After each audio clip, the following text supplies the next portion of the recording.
High সকলে সোহে ছুটে রবকে করে নাও রাজি।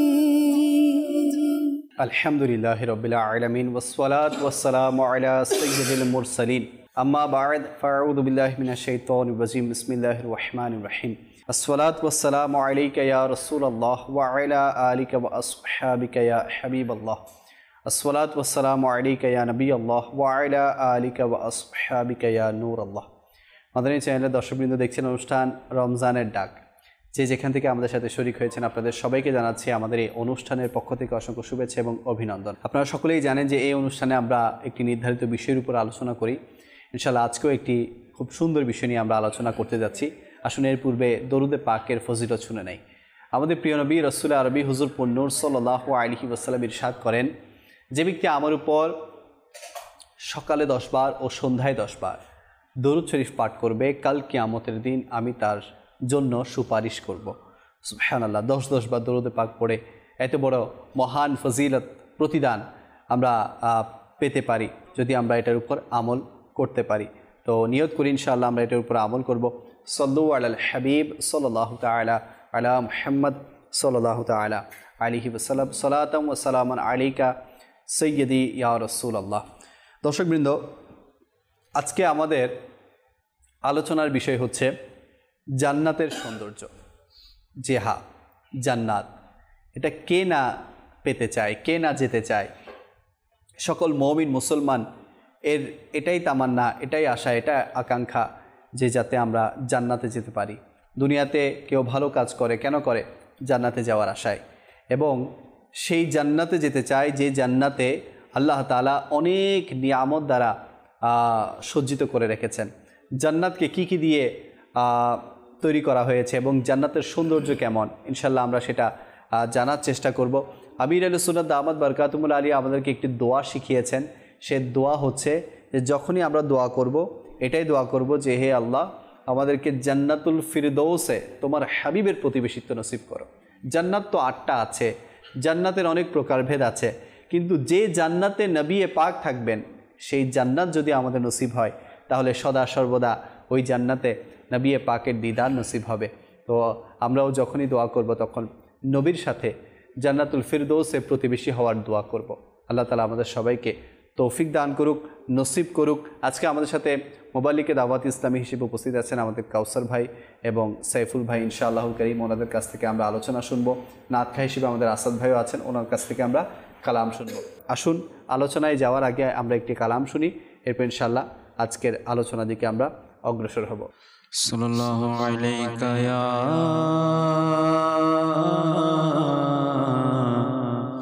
রাসূলুল্লাহ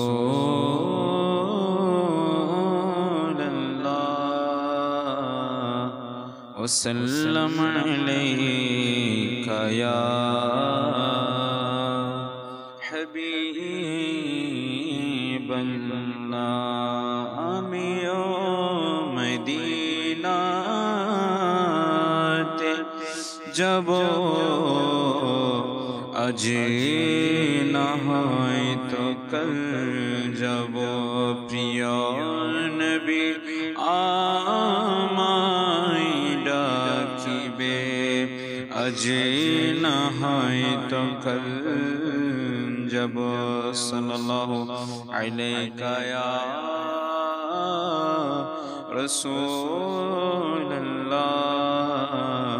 ওয়া সাল্লাম আলাইকা ইয়া হাবিবাল্লাহ।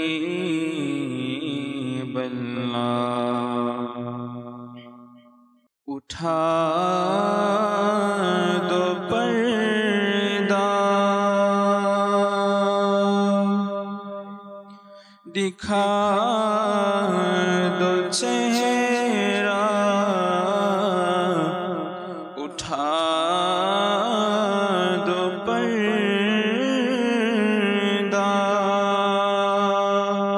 दिखा दो चेहरा। ज़माना तारीकी हो रहा है, اٹھا دو پردہ دکھا دو چہرہ کہ نور باری حجاب میں ہے زمانہ تاری کہ ہو رہا ہے زمانہ تاری کہ ہو رہا ہے کہ مہر کب سے نقاب میں ہے نہیں وہ میٹھی نگاہ والا خدا کی رحمت ہے جلوہ فرما غضب سے ان کے خدا بچائے غضب سے ان کے خدا بچائے جلال باری عتاب میں ہے اٹھا دو پردہ دکھا دو چہرہ کہ نور باری حجاب میں ہے زمانہ تاری کہ ہو رہا ہے کہ مہر کب سے نقاب میں ہے انہیں کے بومائے سمر ہے انہیں کا جلوہ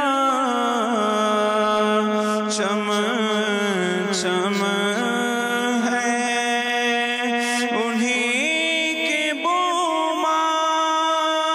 بومائے سمر ہے انہیں کا جلوہ چمن چمن ہے انہیں سے گلشن مہک رہے ہیں انہیں سے گلشن مہک رہے ہیں انہیں کی رنگ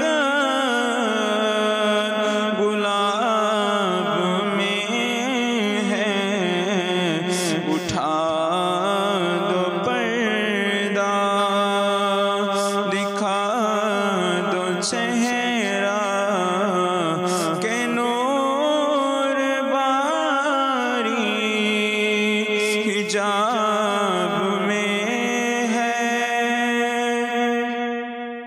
خدا قہار ہے غضب پر کھلے ہیں بدکاریوں کے دفتر خدا قہار ہے غضب پر کھلے ہیں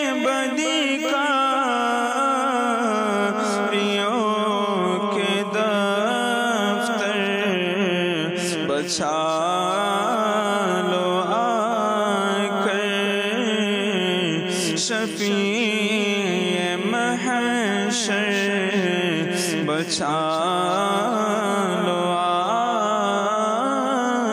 आकर, शफीए महशर तुम्हारा बंदा अज़ाब में है, उठा दो पर्दा। करीम अपने करों का सदका लाई में बेकदर को न शर्मा। करीम अपने करों का सदका लाई में बेकदर को न शर्मा। तू रज़ा से हिसाब लेना, तू रज़ा से हिसाब लेना। रज़ा भी कोई हिसाब में है, उठा दो पर्दा, दिखा दो चेहरा के नूर बारी। हिजाब में है ज़माना तारी, कि हो रहा है कि मेरे कब से निकाब में है। সুবহানাল্লাহ সুবহানাল্লাহ। দর্শকবৃন্দ, দেখছেন অনুষ্ঠান রমজানের ডাক। আজকে আমরা আলোচনার বিষয় নিয়েছি জান্নাতের সৌন্দর্য। সাইফুল ভাই, জান্নাত। আল্লাহু আকবার। আলহামদুলিল্লাহি রাব্বিল আলামিন ওয়াসসালাতু ওয়াসসালামু আলা সাইয়্যিদিল মুরসালিন। লিয়াকত ভাই, মাশাআল্লাহ, আজকে যে বিষয়টা নেওয়া হয়েছে এটা প্রত্যেকটা মুসলমানের অন্তরের ইচ্ছা আকাঙ্ক্ষা যে আল্লাহ পাক যেন আমাকে ক্ষমা করে দিয়ে আল্লাহ পাকের দয়াতে জান্নাতের মধ্যে প্রবেশ করায়। তো আল্লাহ পাক নিজ আনুগত বান্দাদের জন্য, আল্লাহ পাক নেক বান্দাদের জন্য, আল্লাহ পাকের প্রিয় বান্দাদের জন্য আল্লাহ পাক জান্নাতকে কীভাবে সুসজ্জিত করেছেন, আল্লাহ পাক জান্নাতের মধ্যে কি কি নিয়ামত রেখেছে। কিতাবের মধ্যে আসছে জান্নাত হচ্ছে এমন একটা জিনিস যেটার আলোচনা যখন করা হয় তো যারা শ্রবণ করে তো এদের মন চায় যেন আমি জান্নাতের মধ্যে চলে যাই। সুবহানাল্লাহ। মানে আল্লাহ পাক জান্নাতকে এমনভাবে সাজিয়েছে, মানে এমন নিয়ামত জান্নাতের মধ্যে রেখেছে যেটার ব্যাপারে আসছে এটা কেউ কখনো কল্পনা করতে পারবে না, কারো ধ্যানের মধ্যেও আসবে না। এটা আমার কথা না, মুসলিম শরীফের হাদিসে পাকের মধ্যে আসছে, আমাদের প্রিয় নবী সাল্লাল্লাহু আলাইহি ওয়াসাল্লাম ইরশাদ করেন, আল্লাহ পাক ইরশাদ করেন, আমি আমার সৎ বান্দাদের জন্য এমন নিয়ামত সমূহ তৈরি করে রেখেছি যা কোনো চক্ষু কখনো অবলোকন করেনি এবং যার রূপ মাধুর্যের কথাও কোনো কান কখনো শ্রবণ করেনি, জি, এবং কোনো মানুষের কল্পনার জগতেও এর প্রকৃতির ধ্যান ধারণা আসেনি। জি, এইরকম নিয়ামত আল্লাহ পাক জান্নাতের মধ্যে রেখেছে। তো আমরা ইনশাল্লাহ আজকে জান্নাতের কিছু আলোচনা শুনবো। আল্লাহ পাক জান্নাতের দরজাগুলা কিভাবে সৃষ্টি করেছেন, দরজা কত বড়, জান্নাতের মাটি কীরকম হবে, জান্নাতের মধ্যে সৌন্দর্য জিনিস কি কি আছে। আর এটা মনে রাখেন লিয়াকত ভাই, জান্নাতের মধ্যে যেটা সবচেয়ে বড় নিয়ামত সেটা হচ্ছে আল্লাহ পাকের দিদার। সুবহানাল্লাহ। জান্নাতবাসীরা যেটা সবচেয়ে বড় নিয়ামতের অধিকারী হবে সেটা হচ্ছে কি, যারা সকাল সন্ধ্যায় আল্লাহকে দেখবে। এটা কীরকম সৌভাগ্যের বিষয়। মাদানী দর্শক, আপনি খেয়াল করুন না, আমার প্রতিপালক যিনি আমাকে সৃষ্টি করেছেন, আমাকে রিজিক দিচ্ছেন, আমাকে এই দুনিয়ার মধ্যে পাঠিয়েছেন, আমি আজকে দুনিয়ার মধ্যে আছি। দুনিয়াতে কত কিছু না আমরা দেখেছি, তো ওই সময়টা কেমন হবে?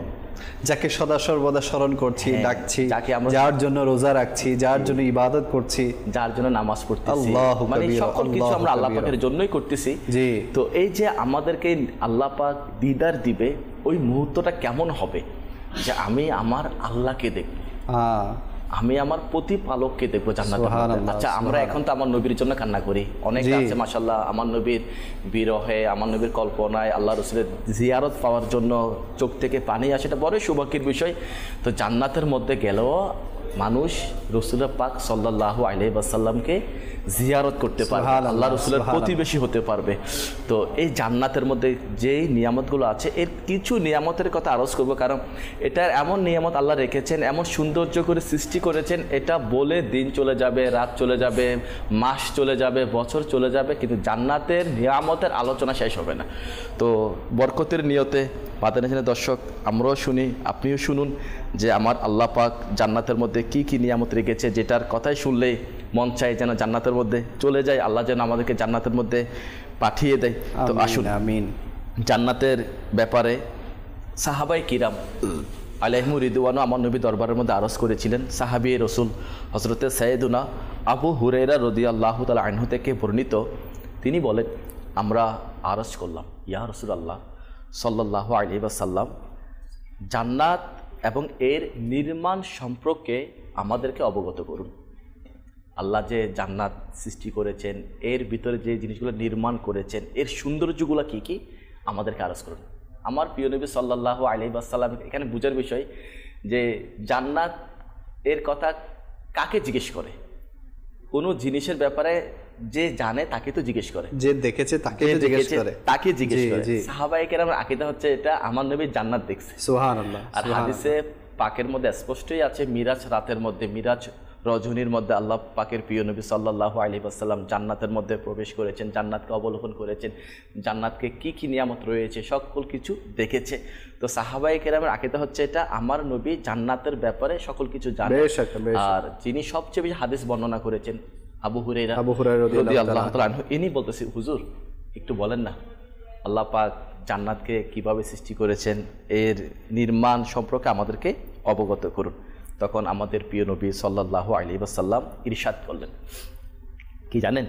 বলতেছে কি, জান্নাতের একটা ইট হবে স্বর্ণের, সুবহানাল্লাহ, এবং আরেকটি হবে রৌপ্যের, আর এর আবরণ যেটা দেওয়া হবে, পলিপ যেটা দেওয়া হয়, আমরা তো আস্তর যেটাকে বলি, সিমেন্টের প্রলেপ, আমরা তো এগুলোর মধ্যে কি সিমেন্ট দিয়ে দিচ্ছি না। আর সুবহানাল্লাহ, জান্নাতের যেগুলা ইটের মধ্যে প্রলেপ দেওয়া হবে সেটা হচ্ছে মিশকের, মানে সুগন্ধির।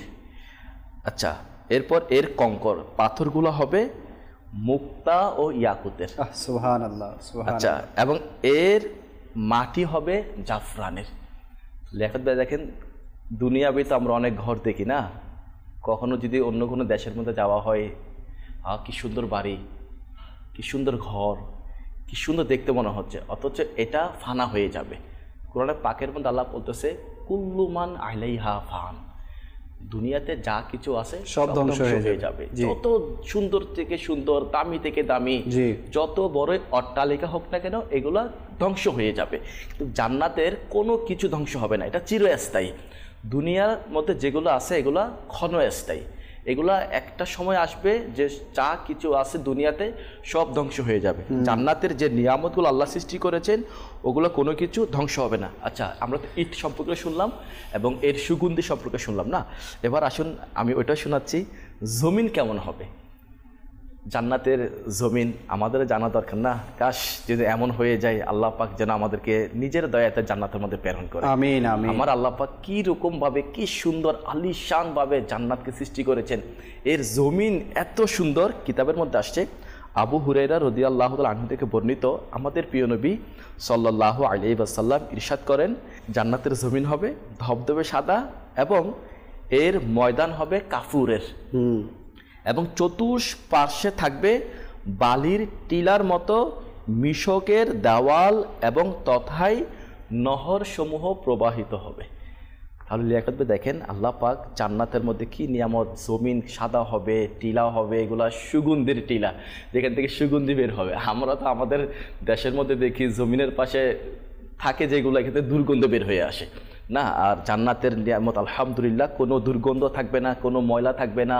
জান্নাতের মধ্যে না থুতু ফেলবে কেউ, না কফ ফেলবে কেউ, না নাকের ময়লা ফেলবে, না বগলের ময়লা ফেলবে। মোট কথা জান্নাতের মধ্যে কোনো ময়লা নেই, একেবারে জান্নাত এটা সুন্দর আর সুন্দর, সুন্দর আর সুন্দর।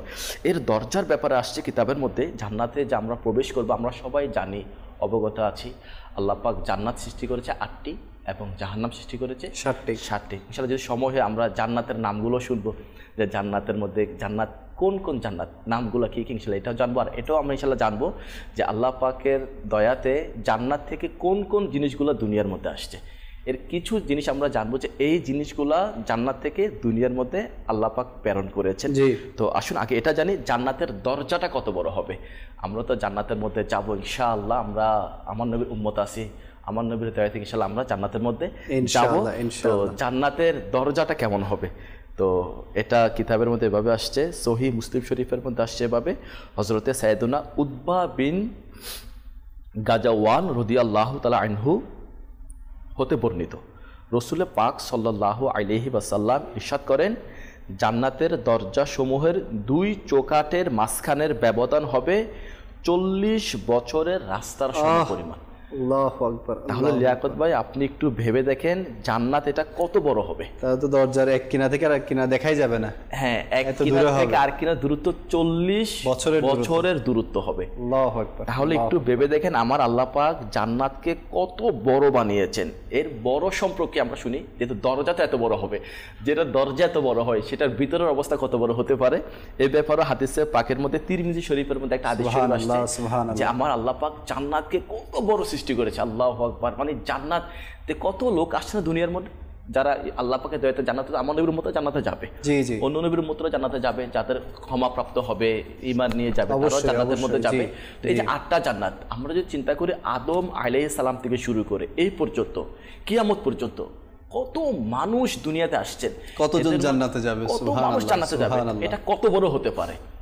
এটার মধ্যে কি সংকলন হবে কিনা এতগুলা মানুষের? আল্লাহু আকবার। আপনি শুনলে খুশি হবে, শুধু মানুষ না, মানে যদি পুরা সমগ্র দুনিয়া আসমান সমূহকে জান্নাতের মধ্যে প্রবেশ করা হয়, এরপরও এটা এতটুকু জায়গা দখল করবে যে, মানে মনে করেন কিতাবের মধ্যে আসছে যদি দুনিয়ার যা কিছু আছে সবগুলা যদি জান্নাতের মধ্যে প্রবেশ করানো হয়, তো একটা ছাগলকে বাঁধলে যতটুকু জায়গা দখল করে অতটুকু জায়গা হবে। তাহলে আপনি ভেবে দেখেন জান্নাত কত বড় হবে। আচ্ছা, আমরা হাদিসে পাক থেকে শুনি জান্নাতের ব্যাপারে কি বলা হয়েছে। হযরতে সাইয়েদুনা উবাইদা বিন সামিত রাদিয়াল্লাহু তাআলা আনহু থেকে বর্ণিত, আল্লাহ পাকের আখিরি নবী মাহবুবে আরবি সাল্লাল্লাহু আলাইহি ওয়াসাল্লাম ইরশাদ করেন, জান্নাতের 100টি মঞ্জিল রয়েছে, আর 2 মঞ্জিলের মাঝখানে ব্যবধান হবে আসমান ও জমিনের ব্যবধানের সমপরিমাণ। সুবহানাল্লাহ।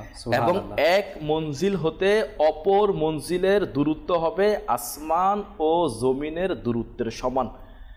তাহলে আপনি ভেবে দেখেন 100টা মঞ্জিল জান্নাতের মধ্যে আছে, একটা থেকে আরেকটা আসমান জমিন কোটি কোটি মাইল দূরে।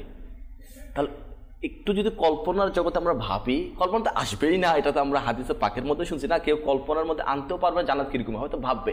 আচ্ছা, কল্পনাতে ওই জিনিসটাই আসে যেটাকে বান্দা দুনিয়ার মধ্যে দেখছে, যেটাকে দেখে সেটা কল্পনা। যেমন উদাহরণস্বরূপ আপনি মদিনা শরীফ থেকে আসছেন, আপনার জিয়ারত সৌভাগ্য অর্জন হয়েছে, এনারও মদিনা পাকের সৌভাগ্য হয়েছে জিয়ারতের।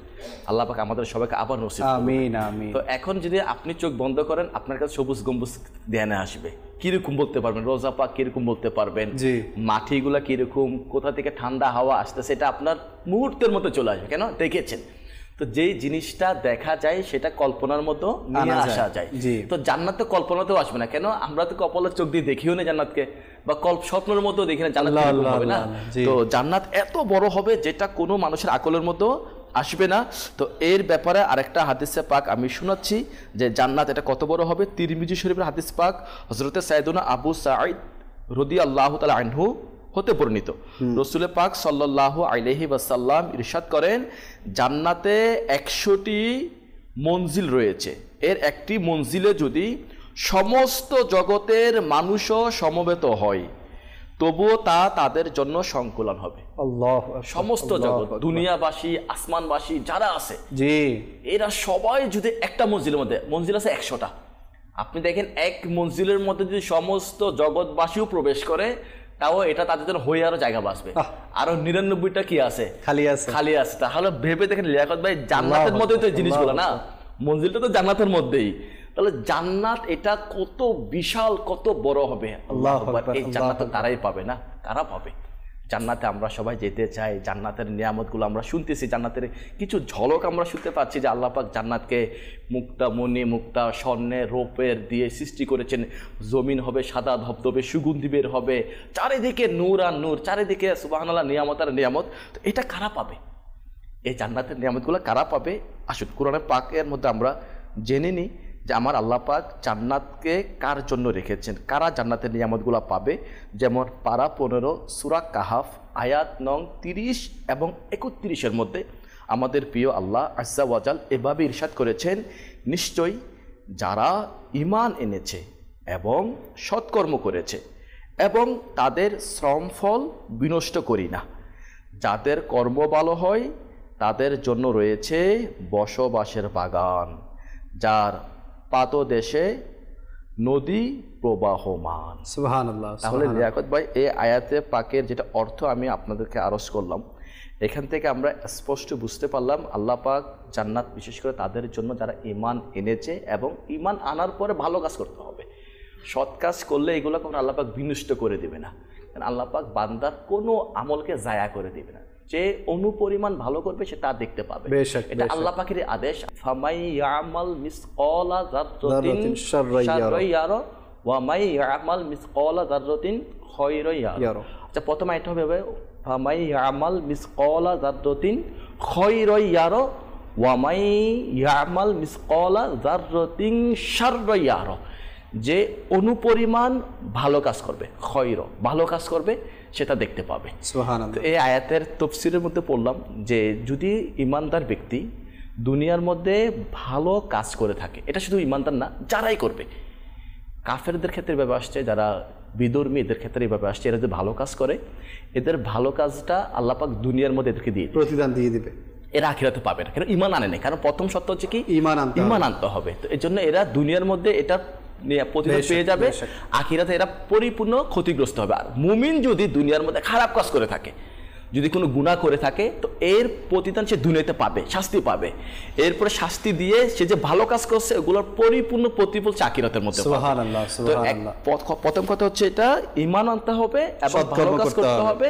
ভালো কাজ যারা করবে আল্লাহ পাক তাদের জন্য বসবাসের বাগান রেখেছেন জান্নাতের মধ্যে। সুবহানাল্লাহ। আচ্ছা, যেখানে তারা বসবে না, আপনি দেখেন লেখক ভাই কি সুবহানাল্লাহ, কিরকম স্থান, যেখানে বসবে নিচ দিয়ে কি যাবে? নদী প্রবাহমান হবে, এরা দেখবে। আচ্ছা, এই নদীগুলো কিন্তু পানির নদী না, মানে নদীগুলা ময়লা নদী, কাছে ওরকম না। একটা হবে দুধের নদী, শরবতের নদী, একটা হবে মধুর নদী। তাহলে আপনি দেখেন মধুর নদীতে আমরা কখনো কেউ দেখেও নেই না, মধু খেতেও পারতেছে না, দুধের নদী। আচ্ছা, নদী কি ছোট নাকি? এটা জান্নাত কত বড়, এটা পুরো একেবারে কি হবে না, সবার কাছে কাছে যাবে যতগুলো নদী হবে। আল্লাহু আকবার। তো পিস টাইম ভাইরা আর মাদানী চ্যানেলের দর্শক এবং লিয়াকত ভাই, কাউসার ভাই, আমার আসাদ ভাই, আমি সহ সবাই আমরা এটা নিয়ত করা চাই, আমরা নেকি করি, আল্লাহ পাককে রাজি করি, ভালো কাজ করি, কারণ ভালো কাজের প্রতিদান হচ্ছে জান্নাত। আল্লাহ পাক আমাদের সবাইকে তৌফিক দান করুক, আল্লাহ পাক আমাদের সবাইকে জান্নাতে যাওয়ার মতো আমল করার তৌফিক দান করুক। আমিন। মাকতাবাতুল মদিনা একটি কিতাবও প্রকাশ করেছে, জান্নাতে যাওয়ার আমল, জান্নাতে নিয়ে যাওয়ার আমল, জান্নাতে নিয়ে যাওয়া। জি জি, এই কিতাবটা যদি আমরা পড়ি তাহলে যে যে ভালো কাজের কথা আমার রাসূল বলতেছেন, ওই ভালো কাজগুলো আমাদের করা নসিব হবে। কাউসার ভাই, জান্নাত। মাশাআল্লাহ, বড়ই সুন্দর আলোচনা করেছেন আমাদের মাশাআল্লাহ সাইফুল হুজুর। জি, জান্নাতের সৌন্দর্য, আজকের বিষয় হচ্ছে জান্নাতের সৌন্দর্য। আর সৌন্দর্য শব্দটাই মনে হয় জান্নাতের জন্য পারফেক্ট হয়। সুবহানাল্লাহ, সুবহানাল্লাহ। কারণ জান্নাতে যদি কোনো প্রতিশব্দ হয় সেটা সৌন্দর্যই হবে, জি, এর বিকল্প কোনো কিছু হওয়ার সুযোগই নেই। দেখেন, দুনিয়ার মধ্যে মানুষ আরামপ্রিয় না, প্রত্যেকের যে কোনো শ্রেণীর, যে কোনো লেভেলের ব্যক্তিকে যদি, যে কোনো জাতিকে যদি জিজ্ঞাসা করা হয়, তাদের কর্মকাণ্ড, তাদের শ্রম, তাদের অর্থ, প্রত্যেকটা কিছুর পিছনে উদ্দেশ্য থাকে একটু আরামপ্রিয়তা, না?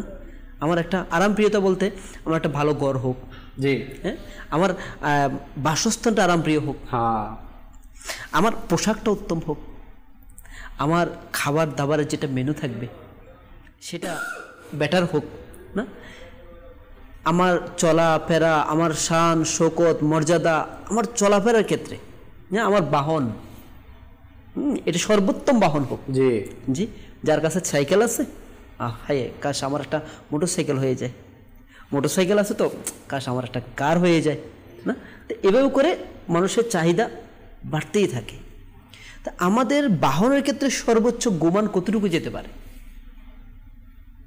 আমাদের গুমানটা কতটুকু যেতে পারে, যে আমার বাহন কেমন হওয়া যায়, যেটা আমার হুজুর সুন্দর আলোচনা করেছেন, ততটুকুই গুমান যাবে যতটুকুর জ্ঞান দুনিয়ার জমিনের প্রকাশ পেয়েছে আর সেটা আমার কাছে পর্যন্ত পৌঁছেছে। জি, আর যেটা আমার কাছে পর্যন্ত পৌঁছায়নি তাহলে এটা আমি গুমানও করতে পারছি না। এখন দেখেন, আল্লাহু আকবার, শুধু বাহনের কথা যদি বলা হয়, জান্নাতের মধ্যে এমন বাহন হবে, বলা হচ্ছে এর স্পিড এত বেশি হবে, বলা হচ্ছে ঘোড়ার আরোহী 1000 কিলোমিটার, 1000 বছর অতিক্রম করে যতটুকু অবস্থান করবে ততটুকু স্পিডে বাহন জান্নাতীদের চলাফেরা করবে। সুবহানাল্লাহ, সুবহানাল্লাহ। জান্নাতের সৌন্দর্য, দুনিয়ার সৌন্দর্য তো মাশাআল্লাহ আমরা দেখে ফিদা হয়ে যাই, হাই যদি অমুক দেশে যেতে পারতাম, দেখা যাচ্ছে মানে ভিডিওর মাধ্যমে কত সৌন্দর্য, না? বলা হচ্ছে নখ পরিমাণে যদি জান্নাতি কোনো বস্তুকে দুনিয়ার জমিনের মধ্যে বলা হচ্ছে যদি প্রকাশ করা হয়, বলা হচ্ছে পুরো আসমান জমিন সকল কিছু সুসজ্জিত হয়ে যাবে। সুবহানাল্লাহ, সুবহানাল্লাহ। আমাদের বাড়িঘরকে আলোকিত করার জন্য, সুসজ্জিত করার জন্য, হ্যাঁ, লাইটিং এর পিছনে আমাদের এখন বলা যায় প্রযুক্তি যত সামনের দিকে যাচ্ছে, হ্যাঁ, তত লাইটিংয়ের দিকে, সজ্জিত করার দিকে মানুষ ঝুঁকে পড়ছে। জি, হ্যাঁ, অলংকার, বলা হচ্ছে জান্নাতের একটি বালা, একটি অলংকার যদি দুনিয়ার জমিনের মধ্যে প্রকাশ পেয়ে যায়, বলতে সূর্যের আলোকে মিটিয়ে দিবে। একটি বালার আলো, এর আলোকসজ্জা এত বেশি হবে সূর্যের আলোকে মিটিয়ে দিবে। আল্লাহু আকবার, আল্লাহু আকবার। যেমনই ভাবে সূর্য তারকার আলোকে কি করে দেয়, নিভিয়ে দেয়, মিটিয়ে দেয়, প্রকাশই হয় না। ওই বালার আলো যদি এমন হয়, একটি বালা, আমরা মানে এগুলো গুমান করা যায় না। জান্নাতের একটি বালার কথা বলা হচ্ছে, জান্নাতের একটি নখ পরিমাণ জিনিস যদি দুনিয়ার জমিনের মধ্যে প্রকাশ পেয়ে যায়, এর কথা বলা হচ্ছে। জান্নাতের নিয়ামত রাজির কথা, জান্নাতের সৌন্দর্যের ঝলকের কথা, হ্যাঁ, জান্নাতের আহারের কথা।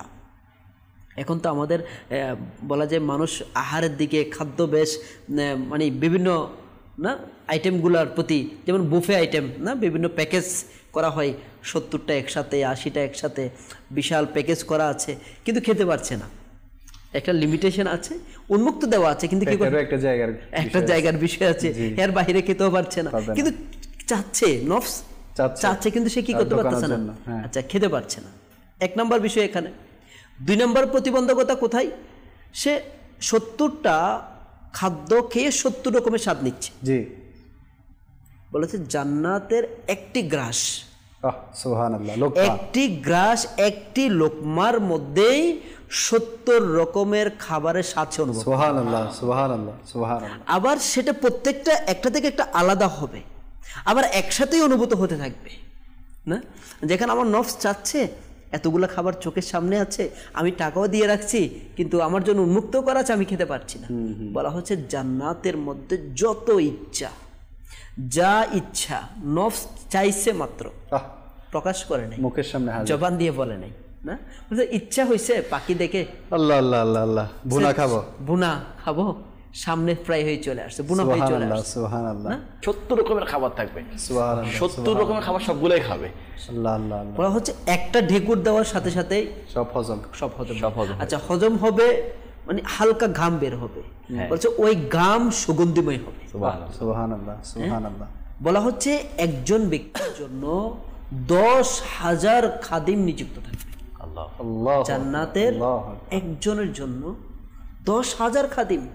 আচ্ছা, প্রত্যেকের হাতে আবার পেয়ালা, স্বর্ণের পেয়ালা, রূপুর পেয়ালা।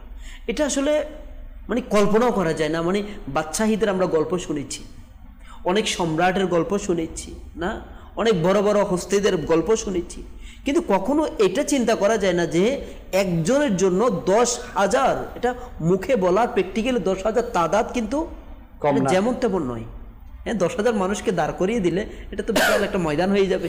আর 10,000 খাদিম খিদমত করার জন্য। হাই, জান্নাতের মধ্যে যে হুর প্রদান করা হবে, বলা হচ্ছে ওই হুরের যে থুতু রয়েছে, ওই থুতু যদি দুনিয়ার সমুদ্রের মধ্যে নিক্ষেপ করা হয়, আল্লাহু আকবার, বলা হচ্ছে ওই সমুদ্রের পানি এখন তো লবণাক্ত, বলা হচ্ছে এগুলো মধুর মতো মিষ্টি হয়েছে। সুবহানাল্লাহ, সুবহানাল্লাহ, আল্লাহু আকবার। জান্নাতি হুরদের মুখের মাত্র থুতু যদি, এর গুণাগুণ যদি এমন হতে পারে, না জানি জান্নাতের হুর কেমন হবে। জি না, আমরা দুনিয়ার আরাম আয়েশ এগুলো যদি আমরা ক্যালকুলেশন করি, কম্পেয়ার করি, এটা কম্পেয়ার করার যোগ্য নয়। এখানে কোনো অবস্থান খুঁজে পাওয়া যাবে না, না কম্পেয়ার করার মতো অবস্থান খুঁজে পাওয়া যাবে। কিন্তু পক্ষান্তরে আমরা আরও আলোচনা শুনবো জান্নাতের সৌন্দর্য, জান্নাতের নিয়ামত রাজি। কিন্তু এখানে আমাদের একটু বিবেচনা করা উচিত, একটু চিন্তা ফিকির করা উচিত। যেমনই বা আমাদের লোভ জাগছে, যেটা আমার সাইফুলুজের বড় সুন্দর বলেছে যে আমাদের সবার আকাঙ্ক্ষা, সবাই চাই জান্নাতে যাব না, কিন্তু একটু প্র্যাকটিক্যাল আমরা চিন্তা ভাবনা করি যে দুনিয়ার জমিনের মধ্যে যারা প্রবাসে জীবনযাপন করে, লিয়াকত ভাই, মনে করেন 25 বছর 30 বছর, এমনকি অনেকে দেখা যায় পুরো হায়াতটাই কি ওখানে কাটিয়ে দিয়েছে। এরপরেও তারা কি করে, ওখানে একটা বাড়ি নির্মাণ করে না, ওখানে পুরো জিন্দিগি কাটিয়ে দিয়েছে, তারপরে বাড়িটা নির্মাণ করে না। হ্যাঁ, আমি এখানে কি অস্থায়ী, 40 বছর কাটাইছে, তারপরে বলে অস্থায়ী। হায়াত আছে ওনার সর্বোচ্চ 50 বছর বা 60 বছর। হ্যাঁ, ও তো গেছে, হয়তো অনেক সময় দেখা যায় ওখান থেকে লাশ আসে। এরপরও মাইন্ডসেট আছে এটা আমার জন্য অস্থায়ী, আর আমার স্থায়ী ঠিকানা কোথায়? আমার দেশ, যেখানে আমার জন্মস্থান। হ্যাঁ, ওখানে সম্পদ পাঠাই যেন আমি আখিরি সময়, স্থায়ী সময়টা ওখানে আমি স্থায়ীর সাথে একটা বসবাসের ব্যবস্থা করতে পারি। সাধারণ একটা কনসেপ্ট, ইজিলি যদি আমরা চিন্তা করি তাহলে আমাদের বুঝে আসার মতো। তাহলে এটা ছাড়াও এখন বর্তমানে ম্যাক্সিমাম মানুষ সিটির মধ্যে বাসা ভাড়ার মধ্যে কিন্তু দিন কাটিয়ে দেয়, ভাড়া বাসার মধ্যে দিন কাটিয়ে দিচ্ছে। কিন্তু কেউ কি নিজের টাকা দিয়ে ভাড়া বাসার মধ্যে নির্মাণ কাজে কোনো কিছু যুক্ত করে? ওখানেই উনি থাকতেছে, ওটা ওনারা বলা যায় বছর কি বছর অবস্থান, কিন্তু ওখানে উনি ইনভেস্ট করতে চায় না, কারণ এটা আমার স্থায়ী না। না, তদ্রূপভাবে আমরা একটু চিন্তা করি যে নিয়ামত রাজির কথা আমরা শুনেছি, যে সৌন্দর্যের কথা আমরা শুনেছি, এবং আমরা আমাদের আকাঙ্ক্ষাও আছে। এমন কোনো মুসলমান নেই যার চাওয়া নেই যে আমি জান্নাতে যাব না, এরকম কেউ নেই, যত বড় নাফরমানি হোক। কিন্তু প্র্যাকটিক্যাল আমাদের একটু চিন্তা করা উচিত। 40 বছর বিদেশে কাটাচ্ছি, বছর কি বছর বাসায় কাটাচ্ছি, তারপরে নিজেকে স্থায়ী মনে করি না। আর আমাদের স্থায়ী জিন্দিগি যেটা অরিজিনাল, আমার আখিরাতের যে জিন্দিগি, ওই স্থায়ী নিয়ামত পাওয়ার জন্য, স্থায়ী সৌন্দর্য পাওয়ার জন্য, স্থায়ী প্রাসাদ পাওয়ার জন্য, বলা হচ্ছে ওখানকার জান্নাতে যে পোশাক না, এটা কখনো পূরণ হবে না। জান্নাতীরা একটা বাজারে যাবে যেখানে ফিরিস্তারা ঘিরে আছে চারিদিকে।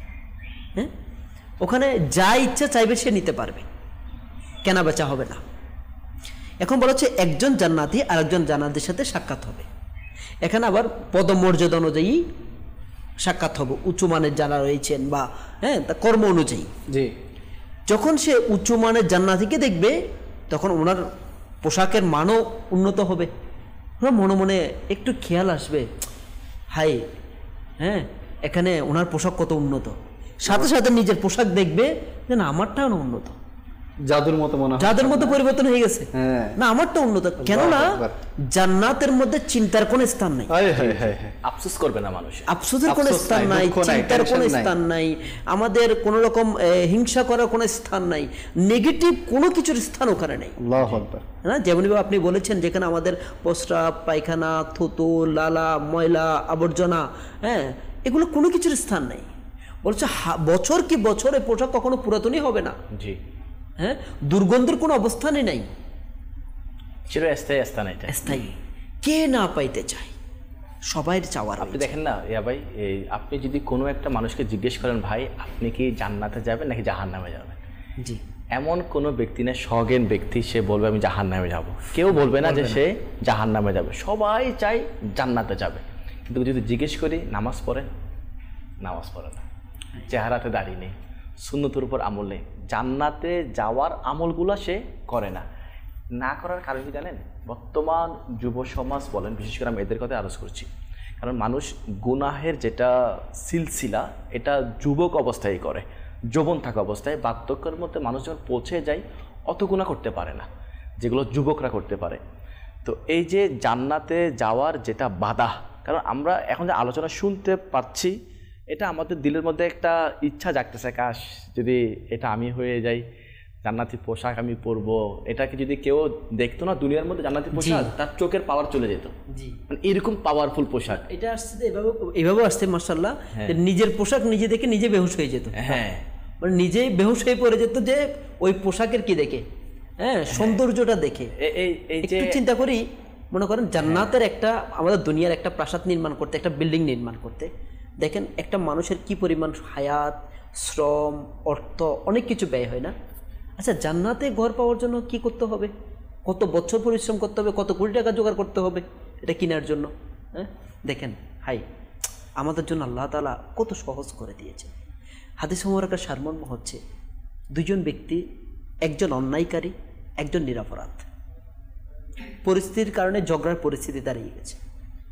হ্যাঁ, যে অন্যায়কারী অন্যায় করেছে, নিজে অন্যায় করেছে, অন্যায় করার পরও ঝগড়া থেকে বিরত রয়েছে, আল্লাহ তাআলা সন্তুষ্টির জন্য ঝগড়া থেকে বিরত হয়েছে, বলা হচ্ছে জান্নাতের নিম্নস্থানে তার জন্য ঘর নির্মাণ করে। সুবহানাল্লাহ, সুবহানাল্লাহ। যে নীরবতা রয়েছে, তার কোনো অপরাধী নেই, মানে আমি কোনো গিল্টি করিনি, বিশেষ করে রিয়াকশনটা ওই দিক থেকে আসে। ভুল তো সে করেছে, সে ভুল করে চুলটা আমার দিকে কি দিচ্ছে, আমি তো মাশাআল্লাহ আমি তো ফ্রেশ রয়েছি। বলা হচ্ছে যে নিরপরাধ রয়েছে সে যদি ওই অবস্থানের মধ্যে ঝগড়া করা ছেড়ে দেয়, বলা হচ্ছে তার জন্য জান্নাতের মধ্যস্থানের মধ্যে ঘর নির্মাণ করে দেওয়া। সুবহানাল্লাহ। আর যদি সে উত্তম আখলাকের অধিকারী হয়, জান্নাতের উঁচু স্থানের মধ্যে তার জন্য ঘর নির্মাণ করে দেওয়া। সুবহানাল্লাহ। দেখেন জান্নাতের ঘর পাওয়ার জন্য আমাকে না যুগ কি করতে হচ্ছে না। তাহলে এই হাদিস মুবারকের সারমর্ম আমাদেরকে কি শিক্ষা দিচ্ছে? সংযম, ধৈর্য, ক্ষমা। আর এটা পাওয়ার উত্তম সময় রমজানুল মুবারক মাস। আজকের আলোচনার এই যে রমজানুল মুবারকের মাঝে, মানে জান্নাতের নিয়ামত আমরা শুনতেছি, আকর্ষণ হচ্ছে, পাওয়ার মাধ্যমটা তো জানতে হবে। আর পাওয়ার সর্বোত্তম মাধ্যম হচ্ছে রমজানুল মুবারক মাস। আমাদের যদি ধৈর্য চলে আসে, আমরা যদি সংযমী হতে পারি, আমরা যদি একে অপরকে ক্ষমা করতে পারি, আল্লাহ তাআলার সন্তুষ্টির জন্য আল্লাহ তাআলা ওই ক্ষমার বদলতে জান্নাত দিয়ে দেয়। মাশাআল্লাহ, মাশাআল্লাহ। আল্লাহ পাক আমাদের সবাইকে আমল করার তৌফিক দান করুক। ইনশাআল্লাহ আলোচনা তো হবে, আরও হবে ইনশাআল্লাহ। জান্নাত সম্পর্কে শুনবো আমরা। কিছু দর্শক আমাদের সাথে যুক্ত হয়েছেন কলের মাধ্যমে, আসুন সেই কলগুলো অনুষ্ঠানে শামিল করি। জি, মোহাম্মদ সোহিল বগুড়া থেকে বলছিলাম। আমি একটি গজল শুনতে চাই, থাকবে না কেন হৃদয়ে ভালোবাসা নবীর। আচ্ছা, মাশাআল্লাহ, মাশাআল্লাহ। জি, নেক্সট কল। আমার নাম মোহাম্মদ মোহন হাওলাদার, চাবান নবীনগর থেকে বলছি। আমরা আপনার এই চ্যানেলে নিয়মিত দর্শক ইনশাল্লাহ। আমার ঘরে অন্য কোনো চ্যানেল চলে না, মাশাআল্লাহ সবকিছু অনুষ্ঠান আপনাদের ভালো লাগে, আর কোনোটাই মিস করি না। মাশাআল্লাহ, মাশাআল্লাহ। Next call. আমার নাম মোহাম্মদ ফরিদ মিয়া। আমি একটা মানকাবাদ শুনতে চাই, আমার আত্মার জিন্দাবাদ। আমরা চেষ্টা করব। Next call. জামালপুর জেলা থেকে বক্তিয়া। আপনাদের চ্যানেলটা অনেক ভালো লাগে, অনেক ভালো ভালো অনুষ্ঠান হয়, সব সময় দেখি, এখনো দেখতেছি আপনাদের চ্যানেল, পরিবারের সবাই দেখি। মাশাআল্লাহ, মাশাআল্লাহ। আপনাদেরকে আরো বরকত দান করুক। Next call. নুরুজ্জামান নাম। আমি একটি গজল শুনতে চাই সারিবদ্ধ হয়ে। আচ্ছা, মাশাআল্লাহ, মাশাআল্লাহ। Next call. আমি কুমিল্লা দাউদকান্দি থেকে বলছি। এই চ্যানেলটা দেখতেছি খোদার 30 দিন মাদানী চ্যানেল, আমি আমার খুব প্রিয় চলে। আমি এই চ্যানেল দেখে আমি আল্লাহ তাআলা আমার খুব হেদায়েত কথা, আরো হেদায়েত করার জন্য আল্লাহ তাআলা আমাকে। মাশাআল্লাহ, আল্লাহ পাক আপনাকে কবুল করুক, আপনার পরিবারকে কবুল করুক, আল্লাহ পাক দয়া করুক। অনেকে সোশ্যাল মিডিয়াতে আমাদের সাথে যুক্ত হয়েছেন। মেহেদি হাসান ভাই আছেন, মোহাম্মদ রিপন ভাই আছেন, ফারুক ভাই আছেন খাগড়াছড়ি থেকে, আতহার ভাই আছেন মাশাআল্লাহ, রমজান ভাই আছেন আমাদের সাথে, এরপর রায়হান ভাই আছেন আমাদের সাথে যুক্ত হয়েছেন। আচ্ছা, রিজওয়ান ভাই আছেন আমাদের সাথে, মাশাআল্লাহ। এরপর আছেন ফয়সাল ভাই, এরপর আছেন আরিফ ভাই আখাউড়া থেকে, মাশাআল্লাহ। এরপর আছেন অনেকেই আছেন, সুমন ভাই আছেন সুনামগঞ্জ থেকে, আল্লাহ পাক আপনাদেরকে কবুল করুক, মাশাআল্লাহুল করিম। তো দর্শকবৃন্দ, ইনশাআল্লাহ আপনাদের কালাম তো শোনানো হবে। আসুন এর আগে আমরা একটি প্যাকেজ অনুষ্ঠানে শামিল করি, যে প্যাকেজের মাধ্যমে রমজান সম্বলিত কিছু মেসেজ আপনাদেরকে প্রদান করা হয়। সেই প্যাকেজটি আসুন আমরা দেখে নেই। জি, সাল্লু আলাল হাবিব সাল্লাল্লাহু তাআলা আলা মুহাম্মদ সাল্লাল্লাহু আলাইহি ওয়াসাল্লাম। প্রিয় মাদানী চ্যানেলের দর্শকবৃন্দ, চলমান রয়েছে পবিত্র রোজার মাস রমজান মাস, যার প্রতিটি রাতে প্রতিটি দিনে, বিশেষ করে রমজানুল মুবারকের জুমার প্রতিটি মুহূর্তে সুসংবাদ রয়েছে মাগফিরাতের। আসুন তা আমরা হাদিসে পাক থেকে শ্রবণ করি। হযরত সৈয়দনা আব্দুল্লাহ ইবনে মাসউদ রাদিয়াল্লাহু তাআলা আনহু থেকে বর্ণিত, নবী করিম রফুর রহিম ও রাসূল আমিন সাল্লাল্লাহু আলাইহি ওয়া আলিহি ওয়াসাল্লাম ইরশাদ করেন, রমজান শরীফের প্রতিটি রাতে আসমানে সুবহ সাদিক পর্যন্ত একজন ঘোষণাকারী ফেরেশতা এইরূপ ঘোষণা করে, হে কল্যাণকামী, ইচ্ছাকে দৃঢ় করে নাও এবং আনন্দিত হয়ে যাও, আর হে অসৎকর্ম পরায়ণ, অসৎকর্ম থেকে বিরত হও। আছো কি কেউ মাগফিরাতের আকাঙ্ক্ষী? কেননা তার চাওয়া পূরণ করা হবে। আছো কি কেউ তওবাকারী? কেননা তার তওবাকে কবুল করা হবে। আছো কি কেউ দোয়া প্রার্থনাকারী? তার দোয়া কবুল করা হবে। আছো কি কেউ চাওয়ার? তার চাওয়া পূরণ করা হবে। আল্লাহ তাআলা রমজানুল মুবারকের প্রতিটি রাতে ইফতারের সময় ৬০,০০০ গুনাহগারকে দুজক থেকে মুক্তি দান করেন, এবং ঈদের দিন পুরো মাসের সমান সংখ্যক গুনাহগারকে ক্ষমা করে দেয়া হয়। প্রিয় ইসলামী ভাইরা, অপর হাদিসে পাক থেকে আমরা জানতে পারি, পবিত্র রমজানুল মুবারকের দিনে 10 লক্ষ দুজকিদেরকে দুজক থেকে মুক্তি দেওয়া হয়। এবং তৃতীয় নম্বরে অপর এক হাদিসে পাকের সারমর্ম হচ্ছে, যেখান থেকে আমরা অবগত হতে পারি, রমজানুল মুবারকের জুমার প্রতিটি মুহূর্তে 10 লক্ষ করে জাহান্নামীদেরকে জাহান্নাম থেকে মুক্তির সুসংবাদ দেওয়া হয়। এজন্য বলা হয় রমজানুল মুবারকের প্রতিটি রাতে, প্রতিটি দিনে এবং জুমাবারের প্রতিটি মুহূর্তে রয়েছে ক্ষমার, মাগফিরাতের সুসংবাদ। আল্লাহ তাআলা আমাদেরকেও, আমাদের মহব্বতকারী শুভাকাঙ্ক্ষী, আমাদের আত্মীয় পরিজনদের গুনাহগুলোকেও মাগফিরাত দ্বারা ধন্য হওয়ার তৌফিক দান করুক। সাল্লু আলাল হাবিব সাল্লাল্লাহু তাআলা আলা মুহাম্মদ সাল্লাল্লাহু আলাইহি ওয়া আলিহি ওয়াসাল্লাম। সাল্লাল্লাহু আলা মুহাম্মদ সাল্লাল্লাহু আলাইহি ওয়াসাল্লাম। মাশাআল্লাহ, রমজান মাস চলছে। এই রমজান মাস আপনারা জানেন যে দাওয়াত ইসলামীর বিভিন্ন বিভাগকে পরিচালনা করার জন্য রমজান মাসে দাওয়াত ইসলামী দান অনুদান নিয়ে থাকে। আপনারা অনেকেই মাশাআল্লাহ প্রতি বছর মহব্বতে, ভালোবাসায় দাওয়াত ইসলামীর এই কাজকে আরও সামনের দিকে অগ্রসর করার জন্য প্রতি বছরই অনেকেই ডোনেট করে থাকেন। তো যারা নতুন দর্শক আমাদেরকে দেখছেন, হয়তোবা আপনারা দেখছেন যে এই মাদানী চ্যানেল, এরপর জামিয়া, মাদ্রাসা, দাওয়াত ইসলামের অসংখ্য ডিপার্টমেন্ট আছে যেখানে কোটি কোটি টাকা খরচ হয়। দাওয়াত ইসলামের এমপ্লয়ি আছে, তাদের পেছনে অনেক টাকা খরচ হয়। তো দাওয়াত ইসলামী এই রমজান মাসে বিশেষ করে জাকাত এবং ফিতরা নিয়ে থাকে। তো আমি আপনাদেরকে অনুরোধ করব, হয়তোবা আল্লাহ তাআলা আপনাদেরকে অনেক সম্পদ দিয়েছেন, অনেকের অনেক টাকা, লক্ষাধিক টাকা জাকাতও এসে থাকে। তো আপনারা যদি আপনাদের জাকাত দিয়ে দাওয়াত ইসলামীকে সহযোগিতা করেন, এবং ফিতরা, নফল সদকা, যাদের জাকাত আসে না তিনি মনে করতে পারেন যে আমার তো জাকাত আসতেছে না, তো কীভাবে সহযোগিতা করবো, আপনি চাইলে নফল সদকা দিয়ে ডোনেট করতে পারেন। আচ্ছা, অনেকে এটা মনে করতে পারেন যে ভাই আমার তো জাকাত আমাদের রিলেটিভকে দিয়ে দিতে হয়। ঠিক আছে, আপনি আপনার রিলেটিভকে জাকাত দিয়ে দেন, আপনি ফ্রেশ টাকা দাওয়াত ইসলামীকে দেন। তো বিভিন্ন পদ্ধতি আছে দাওয়াত ইসলামীকে ডোনেট করার। আপনাদের এই দান অনুদানের বদৌলতে আজকে দাওয়াত ইসলামের এই কাজগুলো আপনারা যা দেখছেন, এই যে মাদানী চ্যানেল 24/7 রান হচ্ছে, এটা কিন্তু আপনাদের ডোনেশনের বদৌলতে।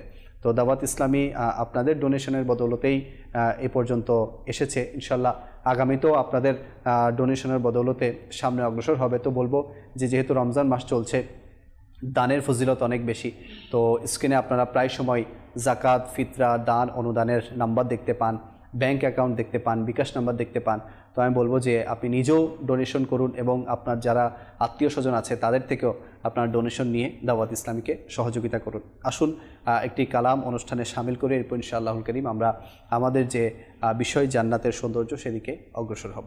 জি, আমিও যাব একদিন সোনার মদিনা,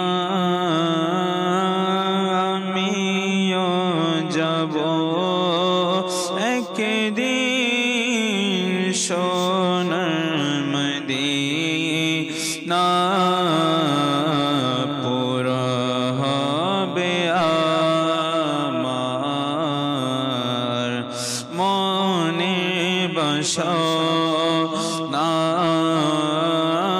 দেখিব যখন আমি সোনার মদিনা, দেখিব যখন আমি সোনার মদিনা,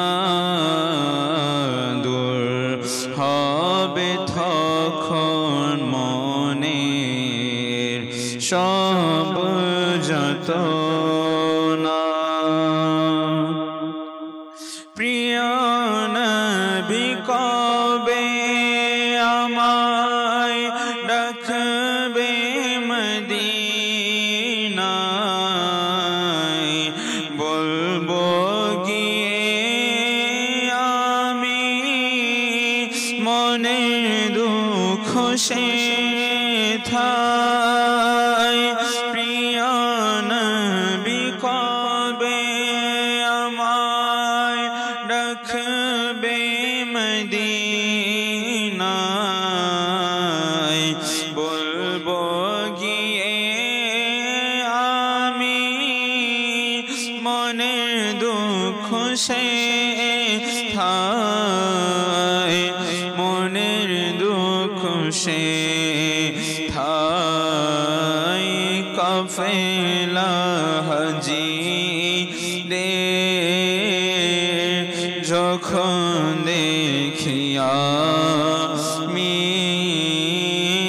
কাফেলা হাজি রে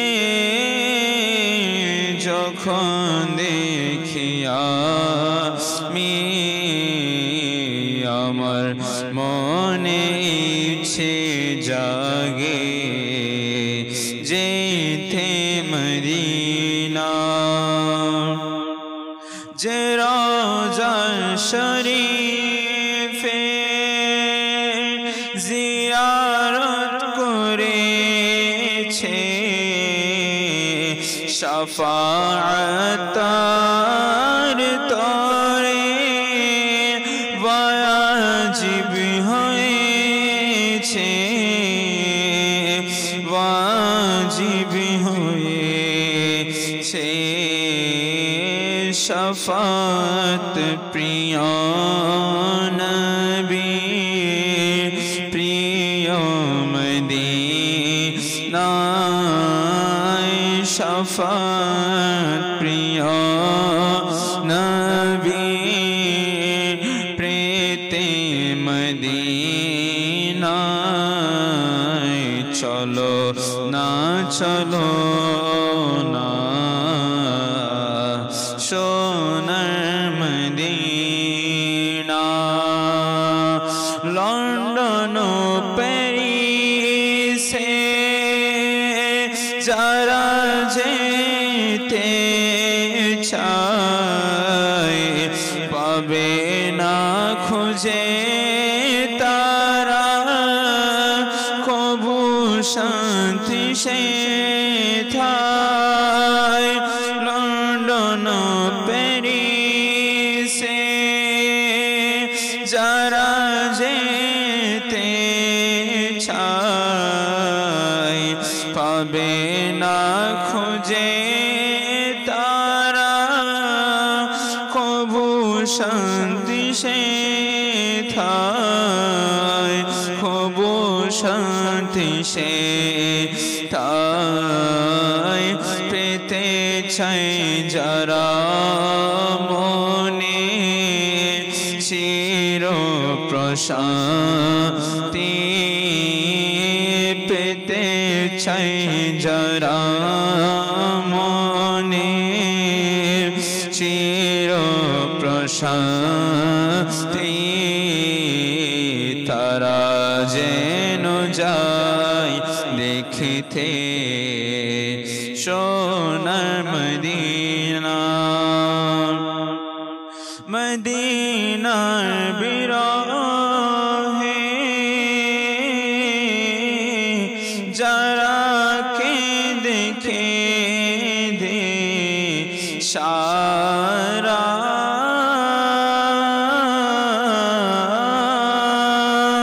মদিনার বিরহে যারা কেঁদে সারা, আমার প্রিয় নবী তুমি তাদের সাহারা,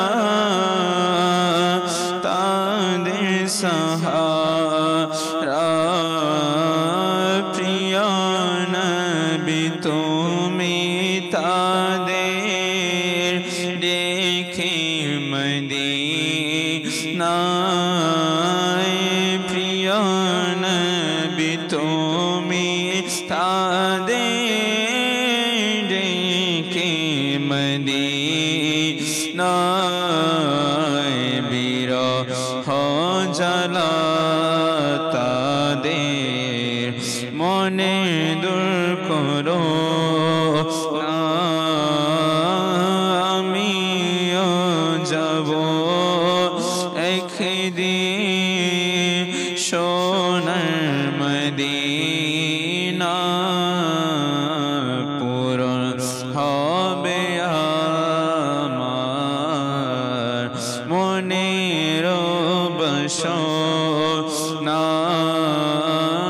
দেখিব যখন আমি সোনার মদিনা, দূর হবে তখন মনের সযন্ত্রণা।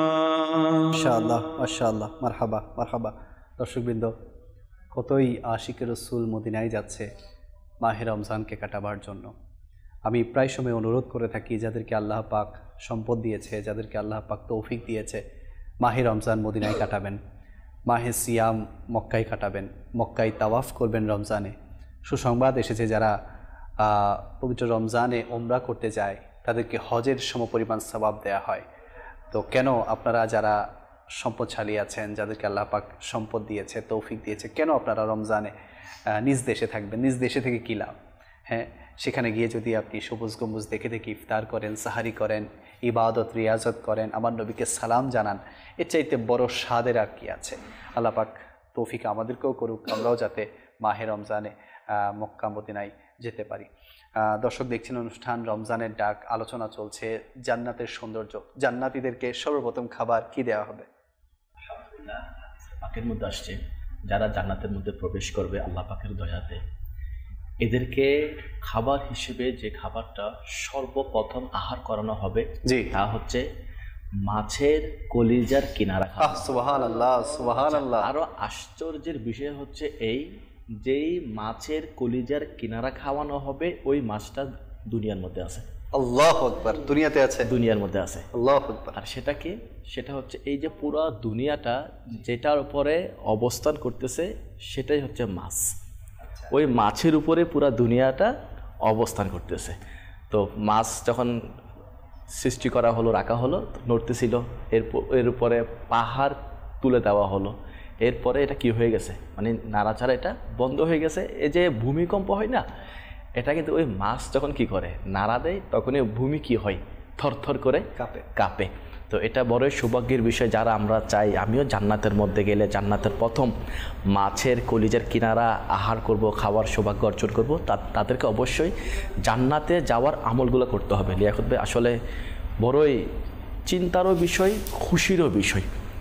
চিন্তার বিষয় আমি কেন বললাম, খুশির বিষয় কেন বললাম? খুশির বিষয় তো এজন্যই বললাম যে আমাদের প্রিয় আল্লাহ আমাদের জন্য জান্নাতের অসংখ্য নিয়ামত রেখেছেন নেক বান্দাদের জন্য। তো চিন্তার বিষয় কেন বললাম? চিন্তার বিষয় হচ্ছে এটা, জান্নাত যদি বা নিয়ামতের স্থান, শান্তির স্থান, সুখের স্থান, টেনশন মুক্ত সব কিছু ওইখানেই আছে, কিন্তু জান্নাতে যাওয়া কিন্তু এত সহজ না। বর্তমান যে পরিস্থিতি চলতেছে না, জান্নাতে যাওয়ার রাস্তা কিন্তু অনেক কঠিন। এটা আমি একটা হাদিসে পাকের মাধ্যমে আরজ করে দিচ্ছি, দীর্ঘ একটা হাদিসে পাক, এর কিছুটা আমি আরজ করতেছি যাতে মাদানী চ্যানেলের দর্শক আমাদেরও বুঝে আসে, আর আমরাও যেন আল্লাহ পাকের দরবারে দোয়া করি যেন আল্লাহ পাক বেহিসাব জান্নাতি করে দেয়। আল্লাহ পাক যখন জান্নাতকে সৃষ্টি করেছে, জাহান্নামকে সৃষ্টি করেছে, আল্লাহ পাক জিবরাইল আমিন আলাইহিস সালামকে ইরশাদ করলেন, এই জিবরাইল যাও আমার জান্নাতকে ভ্রমণ করে দেখে আসো, আমি আমার নেক বান্দার জন্য জান্নাতের মধ্যে কি কি নিয়ামত রেখেছি। তো জিবরাইল আমিন আলাইহিস সালাম জান্নাতের মধ্যে দেখলেন অনেক নিয়ামত, যার আমরা তো কিছুটা শুনলাম না কি কি নিয়ামত, অনেকগুলো নিয়ামত দেখলো। দেখার পরে এসে বলতেছে, এই আল্লাহ তোমার ইজ্জতের শপথ, তোমার কোনো বান্দা যদি জান্নাতের আলোচনাও শুনে তো এর মন চাইবে জান্নাতে যাওয়ার জন্য। তুমি জান্নাতকে এমনভাবে সৃষ্টি করেছো, এত নিয়ামতের সৃষ্টি করেছো। এরপর আল্লাহ পাক ইরশাদ করলেন, এ জিবরাইল আলাইহিস সালাম যাও এবার দেখে আসো জান্নাতের রাস্তাটা কীরকম। আল্লাহু আকবার। জিবরাইল আমিন আলাইহিস সালাম যখন জান্নাতের রাস্তাগুলোকে দেখলেন না, ইনি অনেক আফসোস সহকারে বলতেছে, আল্লাহ তোমার ইজ্জতের শপথ, জি আমার মন বলতেছে তোমার কোনো বান্দা জান্নাতের মধ্যে প্রবেশ করতে পারবে না। কেন? জান্নাতের রাস্তা আল্লাহ এত কঠিন, এত মুসিবত দ্বারা ঘেরাও, আমার মন বলতেছে তোমার কোনো বান্দা জান্নাতের মধ্যে প্রবেশ করতে পারবে না। আল্লাহ পাক বললেন, এ জিবরাইল যাও জাহান্নামকে দেখে আসো, জাহান্নামের মধ্যে আমি কি রকম আযাব রেখেছি। জি আমার তারা নাফরমানি করবে, আমার রসুলের নাফরমানি করবে, আমার আনুগত্য করবে না, এদের জন্য আমি কীরকম আযাব রেখেছি একটু দেখে আসো। তো জিবরাইল আমিন আলাইহিস সালাম জাহান্নামকে ভ্রমণ করলেন, দেখলেন জাহান্নামের মধ্যে অনেক কি বলবো এত কঠিন আযাব, বড় বড় সাপ আর বিচ্ছু, আগুন, অনেক কঠিন, যেটা আলোচনা হয়তো হবে সামনে, এরকম আযাব জাহান্নামের মধ্যে আছে। তখন আল্লাহ পাকের দরবারের মধ্যে জিবরাইল আমিন আলাইহিস সালাম বলছে, আল্লাহ তোমার মহত্ব ও ইজ্জতের শপথ, তুমি জাহান্নামকে আল্লাহ এত কঠিনভাবে সৃষ্টি করেছো, এত আযাব রেখেছো, আল্লাহ তোমার কোনো বান্দা এর সামান্যটুকু আযাবকে সহ্য করতে পারবে না, এরকম কঠিন আযাব জাহান্নামের মধ্যে। তখন আল্লাহ পাক বললেন, এ জিবরাইল আলাইহিস সালাম যাও জাহান্নামের রাস্তাটা দেখে আসো। তো জিবরাইল আমিন আলাইহিস সালাম জাহান্নামের রাস্তাগুলো দেখার পরে সে বলছে, আল্লাহ তোমার ইজ্জতের শপথ, আমার মন বলতেছে তোমার সকল বান্দা জাহান্নামে চলে যাবে। আল্লাহ আল্লাহ আল্লাহ জাহান্নামের রাস্তা কুপ্রবৃত্তি দিয়ে ঘেরাও রাখা হয়েছে, আমার মন বলতেছে আল্লাহ তোমার কোনো বান্দা জান্নাতে যেতে পারবে না, সবাই জাহান্নামে চলে যাবে। তো এই হাদিসে পাকে যেটা উলামায়ে কেরাম তরকিব দিয়েছে না শেষে, এটা হচ্ছে এই যেটা শিক্ষণীয় কথা আমাদের জন্য বলা হয়েছে। আসলে দেখেন রিয়াকত ভাই, এমন অবস্থা জান্নাতে যাওয়ার যে আমলগুলো আছে এগুলো এখন বর্তমান অনেক লোকের জন্য কঠিন হয়ে গেছে। আপনি দেখেন নামাজ পড়া জান্নাতে নিয়ে যাওয়ার আমল, তাহাজ্জুদ পড়া জান্নাতে নিয়ে যাওয়ার আমল, ইশরাক চাষ পড়া জান্নাতে নিয়ে যাওয়ার আমল, জাকাত দেওয়া জান্নাতে নিয়ে যাওয়ার আমল, হজ করা জান্নাতে নিয়ে যাওয়ার আমল, সদকা দেওয়া জান্নাতে নিয়ে যাওয়ার আমল, এভাবে দুরূদ পাঠ করা জান্নাতে নিয়ে যাওয়ার আমল, নফল রোজা রাখা, নফল ইবাদত করা জান্নাতে নিয়ে যাওয়ার আমল, নফল নামাজ আদায় করা জান্নাতে নিয়ে যাওয়ার আমল, মানুষকে নেকির দাওয়াত দেওয়া জান্নাতে নিয়ে যাওয়ার আমল, সুন্নতের উপর আমল করা জান্নাতে নিয়ে যাওয়ার আমল, পাগড়ি পরা, দাড়ি রাখা, সুন্নতি লেবাস পরা, সুন্নতের উপর বর্তমানে চলা, এটাও জান্নাতে নিয়ে যাওয়ার আমল। এভাবে অসংখ্য আমল আছে যেগুলো বান্দাকে জান্নাতের মধ্যে নিয়ে যায়। তো যে জান্নাতে নিয়ে যাওয়ার আমলগুলো আছে এগুলো বর্তমানে এখন আমাদের জন্য অনেক কঠিন হয়ে গেছে। আপনি দেখবেন যদি কেউ পাগড়ি পরে না, তাকে নিয়ে ঠাট্টামস্কারি করে, কেউ দাঁড়িয়ে রাখছে তাকে নিয়ে ঠাট্টামাশকারি করে, কেউ সুন্নতের উপর আমল করতেছে তাকে নিয়ে ঠাট্টামাশকারি করে। মানুষ সুন্নতের উপর আমল করতে পারতেছে না মানুষের তামাশার কারণে। এভাবে দেখেন আপনি নামাজের মধ্যে অলসতা, ইবাদতের মধ্যে অলসতা, নেকির মধ্যে অলসতা, নেকির দাওয়াত দিতে গেল এখানে অলসতা, নিজের ঘরে গুনাহ করতেছে, নিজের পাশের ঘরে গুনাহ করতেছে, আমি যে দাওয়াত পেশ করবো এটাও লজ্জা লাগতেছে। মানে মানুষের কাছে নেকি করে এটা অনেক কঠিন হয়ে গেছে। আর মুসিবত যখন চলে আসে না তখন অধৈর্য হয়ে যায়। মুসিবত আসলো, পেরেশান আসলো, অসুস্থ হয়ে গেল, বিপদ চলে আসলো, নিজের উপর আসলো, ঘরের উপর আসলো, আত্মীয়র উপর আসলো, বাচ্চার উপর আসলো, সম্পদের মধ্যে আসলো, জানের উপর আসলো, মালের উপর আসলো, তো দেখা যায় অধৈর্য হয়ে যায়, যার কারণে বান্দা জান্নাতি আমলগুলো করার চেয়ে বঞ্চিত হয়ে যায়। অন্যদিকে যদি আমরা দেখি আবার জাহান্নামে যাওয়ার যে আমলগুলো আছে এগুলো এখন মানুষ ঘরের মধ্যে বসে করতে পারতেছে। আপনি দেখেন জাহান্নামে নিয়ে যাওয়া যেটা অনেক বড় একটা মাধ্যম বর্তমান মানুষকে জাহান্নামের দিকে নিয়ে যাচ্ছে, সেটা হচ্ছে মোবাইল।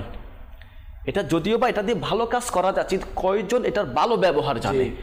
অসংখ্য মানুষ নিজের সম্পদকে, নিজের সময়কে, নিজের আমলগুলোকে মোবাইল নামের ভাইরাস যেটা দিয়ে গুনাহ করতেছে, গুনাহ করে করে জাহান্নামের দিকে চলে যাচ্ছে।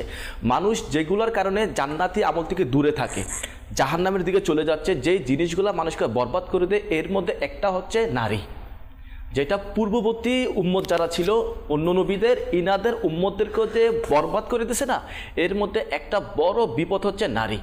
এই নারীর ফাঁদের মধ্যে পড়ে মানুষ নেকি থেকে দূরে চলে যায়। শয়তান তো এই নিজে বলতেছে আমার হাতিয়ার যেগুলো আছে, আমি যদি একটা মানুষকে পথভ্রষ্ট করতে ফেল হয়ে যায় আমার প্রত্যেকটা হাতিয়ারের মাধ্যমে, কিন্তু নারীর মাধ্যমে আমি কামিয়াব হয়ে যাই। নারীর ফাঁদ হচ্ছে এটা এমন ফাঁদ যার মাধ্যমে আমি বড় বড় নেককারকে বরবাদ করে দিয়েছি। বল আমিন বাউরার কথা হয়তো আপনি শুনেছেন, পড়েছেন, এত বড় একজন বুজুর্গ হওয়ার পরও বরবাদ হয়েছে নারীর কারণে এবং সম্পদের লোভের কারণে। তো বর্তমান উলামায়ে কেরাম ফরমাচ্ছে এটা মানুষকে যে জান্নাতের রাস্তা থেকে দূরে নিয়ে আসলো, জাহান্নামের নিকটে নিয়ে আসছে, যেই বিমারিটা, যে বিপদ, সেটা হচ্ছে নারী আর সম্পদ। এই দুইটা জিনিস থেকে যারা বাঁচতে পারবে না তো এরা কিন্তু জান্নাতের রাস্তার দিকে চলা বড়ই কঠিন হবে। এই দুইটা জিনিসের কারণে আপনি যুব সমাজ আজকে নারীর পিছনে ঘুরতে ঘুরতে ঘুরতে ঘুরতে হায়াত শেষ, সময় শেষ, সব শেষ। অথচ জান্নাতি হুর যেগুলো আছে না এগুলো তো বড়ই নিয়ামত, এগুলো বড়ই সৌন্দর্য। এগুলো যারা পাবে তারা তো কোনো দুঃখ মনে থাকবে না, কষ্ট মনে থাকবে না, সব কিছু ভুলে যাবে। লেখাতে আমি আপনাকে কী বলবো, জান্নাতে আল্লাহ পাক এমনভাবে সৃষ্টি করেছে, হাদিসের পাকের সারাংশ হচ্ছে এরকম যে আল্লাহ পাক দুনিয়ার মধ্য থেকে কোনো এক ব্যক্তিকে, যিনি সবচেয়ে বেশি মুসিবতের মধ্যে ছিল, অভাবের মধ্যে ছিল, দারিদ্রের মধ্যে ছিল, বিপদের মধ্যে ছিল, ওরকম একজন ব্যক্তি থেকে একজন ব্যক্তিকে জান্নাতের মধ্যে প্রবেশ করাবে। আর আল্লাহ পাক ইরশাদ করবে, এই আমার বান্দা তুমি বলো দুনিয়ার মধ্যে তুমি কি কোনো কষ্ট দেখেছো, কোনো দুঃখ দেখেছো? তখন ওই বান্দা জান্নাতের মধ্যে প্রবেশ করার পর বলবে, এই আল্লাহ তোমার ইজ্জতের শপথ, আমি দুনিয়ার মধ্যে কোনো কষ্ট দেখি নাই। আপনি দেখেন জান্নাতের মধ্যে প্রবেশ করাটা দুনিয়ার সকল দুঃখকে ভুলিয়ে দেয়, দুনিয়ার সকল কষ্টকে ভুলিয়ে দেয়, দুনিয়ার সকল মুসিবতকে ভুলিয়ে দেয়। আর মানুষ বলে ভাই শান্তি, শান্তি, প্রকৃত শান্তি জান্নাতের মধ্যে। পক্ষান্তরে এটাও আসছে কিতাবের মধ্যে, দুনিয়ার মধ্যে আল্লাহ পাক যাকে ধনবান করেছে, সম্পদশালী করেছে, বিভিন্ন নিয়ামত দ্বারা যাকে আল্লাহ পাক দুনিয়ার মধ্যে রেখেছে, ওরকম একজন গুনাহগার, নাফরমান, বেআমলদার, কাফের, এদের থেকে একজনকে আল্লাহ পাক জাহান্নামে প্রেরণ করবে। প্রেরণ করে আল্লাহ পাক ইরশাদ করবে, এই আমার বান্দা তুমি কি কখনো সুখ দেখেছো, শান্তি দেখেছো? তখন ওই ব্যক্তি বলবে, এই আল্লাহ তোমার ইজ্জতের শপথ আমি কোনোদিন সুখ দেখি নাই। তাহলে উলামায়ে কেরাম বলে জান্নাতের মধ্যে প্রবেশ করাটা দুনিয়ার সকল দুঃখকে ভুলে যায়, আর জাহান্নামের মধ্যে প্রবেশ করাটা দুনিয়ার সকল সুখকে ভুলে যায়। তো যারা আজকে আমরা সুখের জন্য গুনাহ করতেছি, দুনিয়াবি সুখ পাওয়ার জন্য, তো তাদের তো চিন্তা করা দরকার আল্লাহ পাক কি রেখেছে আমার জন্য, জান্নাতের মধ্যে কি কি নিয়ামত রেখেছে। তো যারা আমরা চাই জান্নাত পেতে, জান্নাতের নিয়ামতগুলো পেতে, এদের যেটা সবচেয়ে বড় মাধ্যম সেটা হচ্ছে কি গুনাহ থেকে বেঁচে থাকা।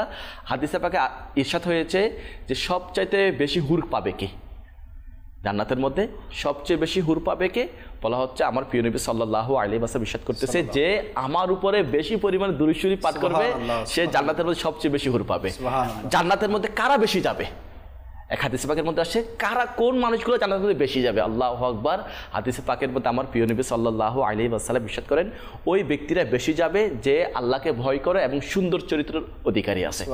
এই দুইটা গুণাবলীর বরকতে, দুইটা গুণাবলীর কারণে বেশিরভাগ মানুষ জান্নাতের মধ্যে যাবে। এই দুইটা গুণের মধ্যেই তো সবকিছু আছে। হ্যাঁ, আপনি আল্লাহকে ভয় করা, আল্লাহকে ভয়, সুন্দর চরিত্র।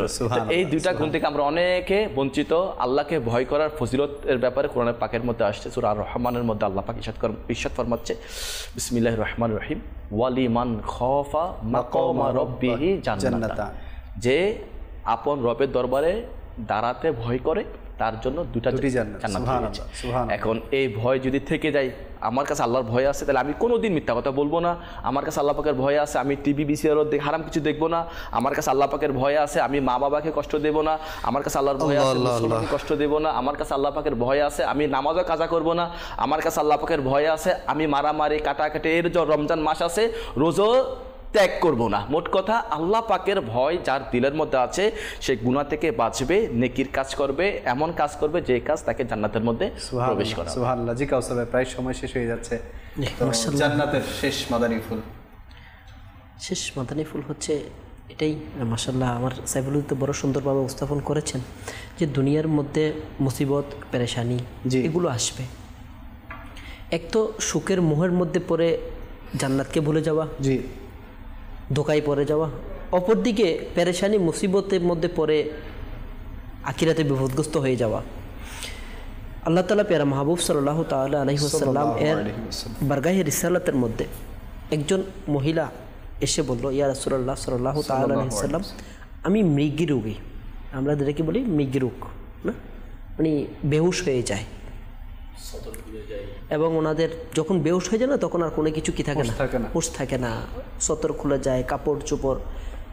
তো বলতেছে, ইয়া রাসূলুল্লাহ সাল্লাল্লাহু তাআলা আলাইহি ওয়াসাল্লাম, আপনি দোয়া করে দিন। সংক্ষিপ্ত বা সারমর্ম হচ্ছে এরকম, আপনি দোয়া করে দিন যেন আমি রোগ থেকে কি পেয়ে যাই, নাজাত পেয়ে যাই। আল্লাহ রাসূল সাল্লাল্লাহু তাআলা আলাইহি ওয়াসাল্লাম বলল, আমি তোমার সাথে সওদা করতে চাই, আমি তোমার সাথে সওদা করতে চাই। তুমি যদি চাও আমি তোমার জন্য দোয়া করব এবং তুমি এই রোগ থেকে মুক্তি পাবে, অথবা তুমি যদি চাও এই রোগের উপর আল্লাহ তাআলা সন্তুষ্টির জন্য ধৈর্য ধারণ করবে, এর বিনিময়ে তুমি জান্নাত লাভ করবে। সুবহানাল্লাহ, সুবহানাল্লাহ। এখন তুমি কোনটা চাও? বর্ণনাকারী বলছে, ওই মহিলা 1 সেকেন্ড সময় নেয়নি, চিন্তা করবে কিংবা ফিকির করবে। ওই মহিলার সাথে সাথে বলে দিয়েছে, ইয়া রাসূলুল্লাহ সাল্লাল্লাহু আলাইহি ওয়াসাল্লাম, আমি জান্নাত চাই। সুবহানাল্লাহ, সুবহানাল্লাহ। আমি যতটুকু হায়াত আছে মৃগী রোগের সাথে কাটিয়ে দিব, এর সাথে আমি কাটিয়ে দিব, কোনো টেনশন নেই, আমি জান্নাত চাই। কিন্তু আমার একটি আরজি হচ্ছে, আমি যখন এই বেহুশ হয়ে যাই তখন আমার সতর বা আমার কাপড় সরে যায়। আমার জন্য এতটুকু দোয়া করুন যেন আমার কাপড় সম্ভ্রম যেন আমার সতরের দিকে এফেক্ট না হয় বা সরে না যায়। আল্লাহ রাসূল সাল্লাল্লাহু তাআলা ইসলাম হাত তুলে দোয়া করলেন। বলা হচ্ছে, বর্ণনাকারী বলছে, ওই মহিলা হয়তো ওসমান রাদিয়াল্লাহু তাআলা আনহু এর খেলাফত সময় পর্যন্ত জীবিত ছিলেন, এবং ওই সময় পর্যন্ত যতবার উনি বেহুশ হতেন কখনো ওনার স্থান থেকে কাপড় সরতো না। আল্লাহু আকবার, আল্লাহু আকবার। এবং যখনই কোনো নতুন ব্যক্তি আসতো আর বলতো যে আমি জান্নাতি কাউকে দেখতে চাই, তখনই সাহাবায়ে কেরাম আলাইহিম রিদওয়ানগণ ওই বৃদ্ধা মহিলার ঘরে নিয়ে যেতেন আর ওনাকে বাহিরে ডাকতেন আর বলতেন, ইনি হচ্ছে জান্নাতি মহিলা। সুবহানাল্লাহ, সুবহানাল্লাহ। তাহলে এক তো এখানে আল্লাহ তাআলা প্যারা মাহবুব সাল্লাল্লাহু তাআলা ইসলামের শান না, আল্লাহ রাসূল সাল্লাল্লাহু তাআলা ইসলাম চাইলেই জান্নাত দিতে পারে। আল্লাহ রাসূল সাল্লাল্লাহু তাআলা আলাইহি ওয়াসাল্লাম চাইলেই একজন যে কোনো রকম পেরেশানিগ্রস্ত ব্যক্তির পেরেশানি দূর করতে পারে। এর উপর ওই মহিলার চিন্তা ভাবনা কেমন ছিল, জান্নাতি মহিলারা কেমন হয়, জান্নাতি ব্যক্তিদের ফিকিরটা কেমন হয়, যেটা না আসে ব্যক্তিগত জীবনের মধ্যে অনেক পেরেশানি, পারিবারিক, সাংসারিক, আর্থিক, রোগ, বিভিন্ন কারণে। যদি এই মুসিবতটা যদি আমার নাজাতের মাধ্যম হয়, কেনই বা আমি এটাকে আপন করে নেব, কেনই বা আমি এটার জন্য ধৈর্য ধারণ করব না। আর এই ধৈর্য ধারণ করা এবং ওই ধরনের মন মানসিকতা, এটা মাশাআল্লাহ আপনি বলেছিলেন আর একটি প্রোগ্রামের মধ্যে, মাশাআল্লাহ স্মরণ আছে, যে ধৈর্য ধারণ করার জন্য একটা পরিবেশ দরকার, একটা মহল দরকার, যেখানে আমার ওই ধরনের মন মানসিকতা তৈরি হতে পারে। জি না, এছাড়া তো চিন্তা সবাই করে, যেমন আজকের যারা অনুষ্ঠান দেখছেন অনেকে হয়তো চিন্তা করছেন, কিন্তু এটার উপর অটল থাকা অনেক সময় কঠিন হয়ে যায়। তা আলহামদুলিল্লাহ বলবো, যারা অনুষ্ঠান দেখছি নিয়মিত মাদানী চ্যানেল দেখতে থাকি, মাদানী চ্যানেল অনুষ্ঠানগুলো দেখি এবং অন্যদেরকে দেখার জন্য উৎসাহিত করি, ঘরের পরিবারের মধ্যে মাদানী চ্যানেল আম করে দিই এবং নিজেকে দাওয়াত ইসলামের পরিবেশের সাথে সম্পৃক্ত করি। আলহামদুলিল্লাহ, দাওয়াত ইসলামের পরিবেশ আমাকে আপনাকে জান্নাতে যাওয়ার যে মন মানসিকতা প্রয়োজন, যে উপকরণ প্রয়োজন, সেটা কিভাবে অর্জন করতে হয়, অর্জন করা পর্যন্ত আপনাকে সাপোর্ট দিবে, সুবহানাল্লাহ, সঙ্গ দিবে। যারা চাও আখিরাতের কামিয়াবি, এসো এসো ডাক দিয়েছে দাওয়াত। সুবহানাল্লাহ, সুবহানাল্লাহ। তোমাদের যেন দর্শকবৃন্দ, এজন্য আসুন আমরা সবাই দাওয়াত ইসলামের এই ছায়ার মধ্যে চলে আসি, দাওয়াত ইসলামের এই মহলের মধ্যে চলে আসি। ইনশাআল্লাহ জান্নাতে যাওয়া আমাদের জন্য সহজ হবে। দাওয়াত ইসলামের জান্নাতে যাওয়ার রাস্তা দেখিয়ে থাকে। জান্নাতে যাওয়ার রাস্তা আমার হুজুর যেটা বলেছেন যে কঠিন হবে, সেই কঠিন রাস্তাকে ইনশাআল্লাহ দাওয়াত ইসলামী সহজ করে দিবে। আল্লাহ তাআলা আমাদের সবাইকে আজকে যা কিছু শুনেছি এর উপর আমল করার তৌফিক দান করুক। আগামীকাল আবারও আপনাদের সামনে হাজির হওয়ার চেষ্টা করব। তো আগামীকাল আমরা কোন বিষয় নিয়ে আলোচনা করব? আগামীকালের বিষয় হচ্ছে ইনশাআল্লাহুল করিম আমরা সুধারণা, ভালো ধারণা করার ব্যাপারে ইনশাআল্লাহুল করিম আমরা আলোচনা করব। তো আপনাদের সুস্থতা কামনা করে আজকের অনুষ্ঠান এখানেই শেষ করছি। সাল্লু আলাল হাবিব সাল্লাল্লাহু তাআলা আলা মুহাম্মদ সাল্লাল্লাহু আলাইহি ওয়াসাল্লাম। হাই সকলে সোহে ছুটে রবকে